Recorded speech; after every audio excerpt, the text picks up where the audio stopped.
Reporte 100. Es jueves, espacio del Colegio de Sonora. Esta mañana nos acompaña el maestro en Ciencias Sociales, Manuel Abraham Pulido Varela. Él pertenece a la línea de estudios históricos de región y frontera. E hizo una investigación sobre las aguas acrecientan y el río se desborda. Vulnerabilidad y riesgo en los pueblos del río Yaqui durante las inundaciones de 1904-1905. Pues ríos desbordados que hoy dan envidia, ¿no, Manuel? Gracias, buenos días. Buenos días. ¿Cómo estás? Gracias por tomar esta llamada. Hoy que la presa Plutarco Elías Calles, el Novillo, tiene apenas 600 millones de metros cúbicos de los 2.600 y que Hermosillo pues depende de ese líquido para vivir en un 30% y que pues ha estado en riesgo el suministro del agua, pues uno ve la historia y resulta que en otras épocas la situación ha sido completamente a la inversa, Manuel. Bueno, en primer lugar, muchas gracias por el espacio, aprecio mucho la llamada, gracias por tomar en consideración este tema. Y sí, pues más que decir que era la inversa, pues en Sonora siempre han existido estos ciclos, ¿no?, de sequías con temporales, con precipitaciones, solo que si estamos atravesando ahorita pues por una sequía muy intensa que tengo entendido desde hace 50 años más o menos, no había habido una parecida, pero sí, definitivamente, por ejemplo, en el caso del río Yaqui, que es el río que yo decidí estudiar, pues este era un río que se desbordaba, ¿no?, naturalmente, a veces hasta 2 veces al año, y desde mediados del siglo XX, a pesar de que el flujo de agua no ha cambiado tanto, o sea, el agua que se recibe o que alimenta el río Yaqui no ha cambiado, pues el control hídrico lo ha hecho pues variar, digamos, ¿no? Sí. O que las cantidades pues sean diferentes porque hay más gente y más consumo tanto de empresas como de personas, ¿no? Sí, ¿dónde nace el río Yaqui y dónde termina el río Yaqui? Muy bien, el río Yaqui tiene aproximadamente 410 kilómetros cuadrados. Es un río, digamos que, bueno, empieza la parte del Taica del río Yaqui, lo que es la parte de donde ha ido desembocando y que va dejando pues más arenoso la zona, digamos que abarca desde Cocorit hasta las desembocaduras, ¿no?, hasta los esteros, pero hay que reconocer que el río Yaqui se alimenta de varios afluentes, hasta del río Tecoripa, del río Avispe, en mayor o menor cantidad, no dependiendo de los ríos, y también recibe agua, de la sierra, ¿no? Sí. Naturalmente o originalmente esta agua que venía de la sierra, pues venía cargada de minerales. Y esos minerales, el limo, pues por siglos fueron irrigando el valle. No es casualidad que sea tan fértil el valle del Yaqui y no nada más el valle del Yaqui, no, gran parte de las tierras sonorenses que los ríos han irrigado por siglos naturalmente, pues viene desde la sierra incluso, no tiene el río Yaqui es el río más caudaloso y que trae más y que tiene más afluentes, ¿no? Se alimenta como te digo, por otros ríos, ¿no? Sí. Entonces, ¿dónde tiene que llover para que el río Yaqui crezca? ¿dónde tiene que llover? Sí. Pues principalmente, como te digo, en la sierra es donde más tiene que llover, pero pues tiene que llover, o sea, el río Avispe, el río Aros, el río Tecoripa y todos los otros ríos que también son tributarios, digamos que pues en esos sectores tiene que llover, ¿no? Desde allá arriba, más para esas zonas serranas, ¿no? Ahora, Manuel Abraham Pulido Varela, maestro en Ciencias Sociales por el Colegio de Sonora, ¿por qué te interesaste en investigar las inundaciones de 1904 y 1905? ¿Qué es lo que pasó en 1904 y 1905 en el Valle del Yaqui? Bueno, en cierta manera fue más casualidad que yo me encontré con estas fuentes y me llamaron mucho la atención cuando me las encontré en el Archivo General del Estado. Yo trabajando como asistente investigador ahí en el colegio, me encontré con estas inundaciones que yo no había nunca oído hablar de ellas. Apenas si se mencionan, Almada Bay, por ejemplo, apenas si menciona la creciente de 1905. Entonces yo al encontrarme encontré estos telegramas, que también eso es muy interesante, puesto que son fuentes de primera mano. Antes de que existiera el telégrafo, cómo nos enterábamos por las inundaciones del río Yaqui, por ejemplo en el siglo XVIII o a principios del XIX, pues por cartas, memorias, crónicas, prensa, aunque había poca, pero pues también. Entonces con el telégrafo yo me encontré con fuentes de primera mano, y estas telegramas son entre secretarios de Estado buscando al gobernador de Sonora, militares, pero actores, digamos, que estaban en ese momento ahí en el valle, y que por cierto también es una inundación que tiene la característica de que afecta a los colonos o invasores, dependiendo como lo veamos, del valle, ¿no? Había pocos yaquis en ese momento, puesto que hay una guerra, ¿no? Hay una campaña, la campaña del Yaqui, la guerra del Yaqui, que había iniciado desde casi principios del Porfiriato, y ya en esta etapa de 1904 y 1905, pues la etapa más brutal de esta guerra, que ya está incluso derivando, como decía Raquel Padilla, que es un exterminio, ¿no?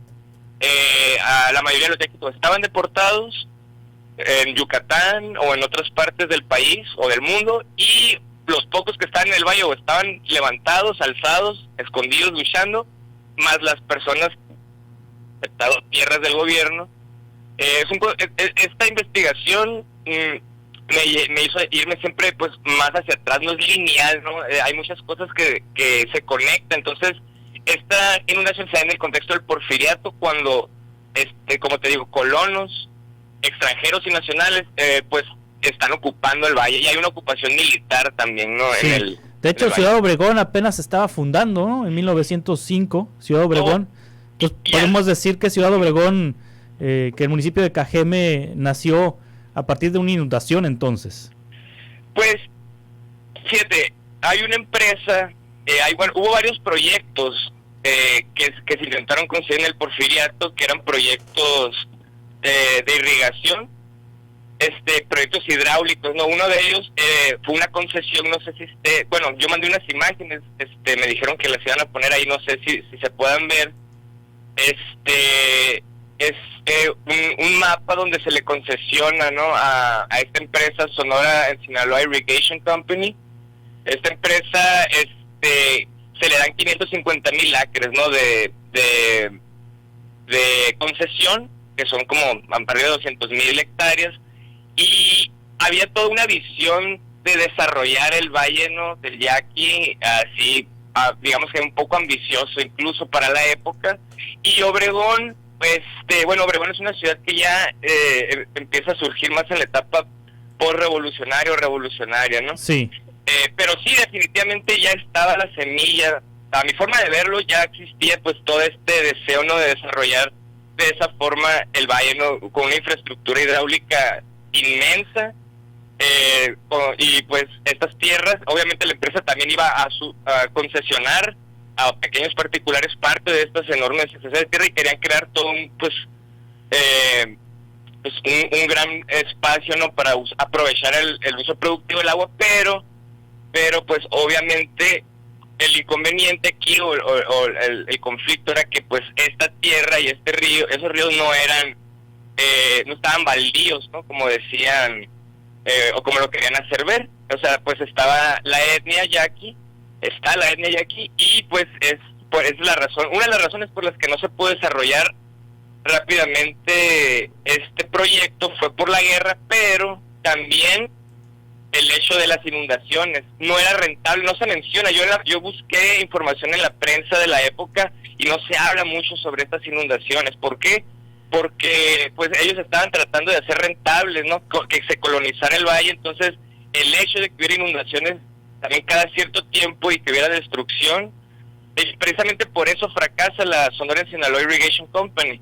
No solamente porque la inversión fue muy grande, sino porque los materiales con los que se intentó construir esta infraestructura, todos estos canales, bocatomas, presas de derivación, receptáculos para almacenar el agua de las avenidas, los estaban tratando de crear con materiales muy rudimentarios para la época, no había todavía concreto, se usaba que mampostería, piedra. Entonces cuando venían estas avenidas destruían parte de las obras, y el contrato que se había estipulado en esta concesión ponía límites y fechas, ¿no?, de conclusión, de cuándo había de concluir las obras, y pues no lo lograron, y al final pues terminaron retirando la inversión, ¿no? Y en ese mapa, de hecho, ese mapa que yo encontré, yo no sé si se puede ver, es un mapa ya de protocolización. Ya cuando ya la empresa quebró, se hizo un mapeo para pues vendernos esa a otra empresa, ¿no? Ya después vendría otra empresa que es la compañía Richardson, pero bueno, ya ese es otro tema, ¿no? Sí, Manuel Abraham Pulido Varela, en los telegramas, en estas comunicaciones que había entre militares y autoridades del Valle del Yaqui y otras partes del país y otras partes del estado, ¿qué es lo que se informaba? ¿Qué es lo que se informaba que ocurría entre 1904 y 1905? Así, o sea, pues como podrás imaginar, los telegramas empieza rápidamente con una notificación de unos militares de aquí que están en el Valle del Yaqui para entonces. Ahí mandé otra imagen, había un personaje, Lorenzo Torres, tenía, aparte de que era un militar el que estaba encargado ahí de hacer campaña contra los yaquis y de distribuir las tierras y hacer toda esta chamba, por así decirlo, bueno, los militares se comunican, ¿no?, con el Estado, ¿no?, con el secretario de Estado, que en ese tiempo era Alberto Cubillas, y están buscando al gobernador primero que nada, ¿no?, a Luis Emeterio Torres y Rafael Izábal. A ellos dos les tocaron tanto la del 4 y la del 5, le estaban buscando al gobernador en turno. Entonces, así básicamente empiezan diciendo: lamento informarle que Potam se inundó anoche. La más destructiva, o sea, en 1904, Potam se destruyó en 2/3 partes del pueblo. Esa, digamos, que afectó directamente a las poblaciones, ¿no?, al pueblo de Potam, pero rodeó de agua también a Bicam y los caminos que había entre todos los pueblos, ¿no? Entonces, los reportes de los telegramas son un poco detallados en ese aspecto, no narran cuántos metros hay sobre del agua, ¿no?, a nivel del pueblo, cuáles son las condiciones. Luego está el hijo de Lorenzo Torres, se pone un poco personal incluso el asunto. Están buscando al gobernador, pero resulta que el gobernador, le contesta Alberto Cubillas, no está el gobernador, está en campaña con los yaquis. O sea que el gobernador andaba por ahí, sí, en algún punto, ¿no?, del valle, y pues atrapado, ¿no?, en esta falta de comunicación. Lo interesante de los telegramas es que es una nueva tecnología del momento y uno puede captar más, digamos, como la sensación. Es muy diferente cuando quedan las memorias, ¿no?, o una carta que narraba a lo mejor la experiencia, como recordando, ¿no? Pero aquí digamos que son hechos en el momento. Son tweets, pues, lo que serían tweets hoy en día. Los telegramas en aquel momento eran hechos que estaban ocurriendo en ese momento. Entonces me imagino que se redactan y se informan con la intensidad del momento. Exacto. ¿Por qué investigar estos desastres históricos? Muy bien. Manuel Abraham, ¿de qué nos sirve hoy, en este presente, investigar los desastres que ocurrieron en el pasado, en el siglo pasado? Bueno, si hablamos de desastres en general, pues históricamente los desastres también son parte, ¿no?, obviamente de los procesos que nos forman como seres históricos y humanos. Pero ya hablando específicamente, bueno, del caso del río Yaqui, o del agua en Sonora, ¿no?, vamos a ponerlo como de los desastres provocados por los ríos. Pues los ríos son grandes protagonistas. Los ríos, las crecientes, que ahorita, como tú mencionabas al principio, bueno, ya ahorita parecen algo del pasado, algo que ya está extinto. Bueno, las crecientes en su momento dejaron huellas imborrables en los paisajes, pero también en la memoria colectiva.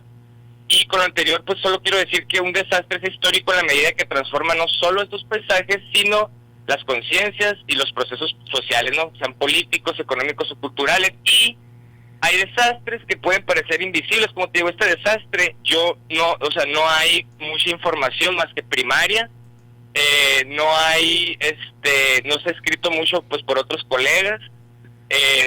hay otras inundaciones, ¿no?, que han sido más memorables, ¿no?, como en 1740 o en 1868. Entonces, desde mi perspectiva, son importantes porque no son solamente secundarios, no son solamente algo que pasa y ya, sino que forma parte mismo de esos procesos económicos, culturales, etcétera, ¿no?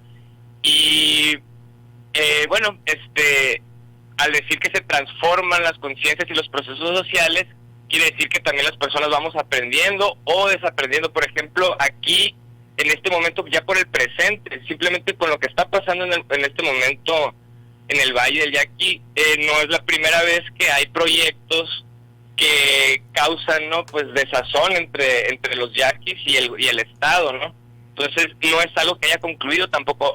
La diferencia es que ahorita estamos pasando por una sequía y que el río Yaqui ya tiene esta infraestructura hidráulica que se trató de construir en eso. O sea, ya el río Yaqui ya no se desborda, pues, sí, de esta forma. Todavía hay algunos canales puede que se desborden o se encharca, y sí, o sea, el río sigue siendo poderoso, sigue siendo el río más caudaloso, pero seguimos en ese proceso, pues no es algo que haya concluido, es una historia a la que estamos ligados, y fue mi interés sacar a relucir estas inundaciones, y ahora me hace pensar cuántas otras inundaciones y cuántas otras sequías, cuántos otros hemos ignorado nosotros como historiadores, ¿no?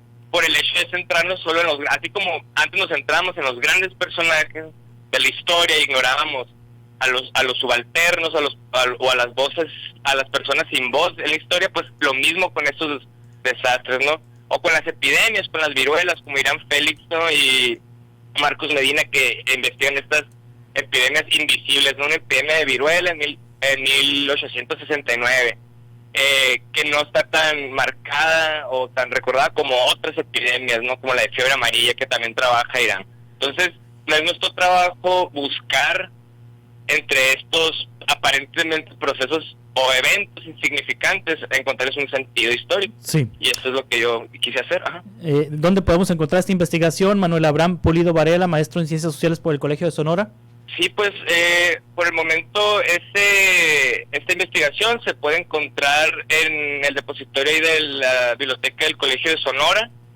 Igual, si a alguien le interesa, se puede contactar conmigo, y pues ya sea por Facebook o Instagram, cualquiera de las redes sociales, Manuel Abraham, y yo con mucho gusto también puedo compartirles la tesis, ¿no? Porque apenas hay pocas impresas ahí en el colegio, entonces ahorita es el único lugar, pero yo la tengo y estoy pues ahí disponible si alguien quiere pegarle una leída, ¿no? Muy bien, muchas gracias, Manuel Abraham Pulido Varela, maestro en Ciencias Sociales por el Colegio de Sonora.